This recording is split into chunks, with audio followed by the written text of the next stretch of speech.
We do have an update this morning on the case of that Pickerington school district teacher accused of killing her allegedly abusive husband.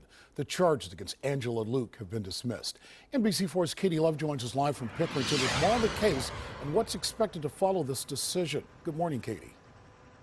Good morning, Mike. You know, reading our NBC4 Facebook page and talking to people in the community, a lot of them express anger over Angela Luke being initially charged with her husband's murder and then being suspended without pay from Pickerington local schools. Well, all of that has changed. Those charges have now been dropped. And just yesterday, the superintendent said that she would no longer not have pay, but that suspension still stands, and that's what we're trying to figure out here this morning, if that's going to change. The Fairfield County Prosecutor's Office requested the charges be dropped late yesterday.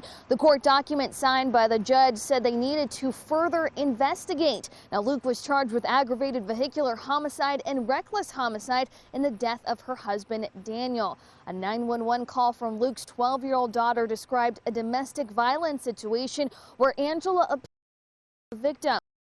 Call, Luke tried to get away with her two daughters, but Daniel held onto the car and was run over. Now, again, the superintendent had said she reviewed that full 17-minute 911 call and changed her decision about not giving Angela pay. But now the big question is, now that the charges has been dropped, can Angela come back and work here at the Pickerington local school district? We're hoping to have those answers for you this morning. Reporting live in Pickerington, Katie Love, NBC4.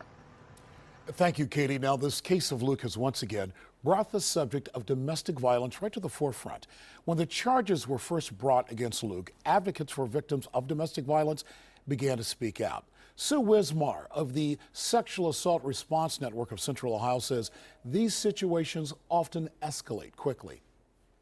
When we consider self-defense, it is that your life is in jeopardy, and for us to determine what is acceptable behavior to get out of self-defense, we need to understand the real threat. And I think that we do have a limited understanding of how pervasive and terrorizing domestic violence is in nature. We spoke again with Wismar after the charges were dropped. She said in part that she's confident that our prosecutors understand that victims of domestic violence are trying to preserve their life and the lives of their children. There is a hotline through the Ohio Health for anyone who finds themselves in a situation like this. You can call the number that we've listed on the screen.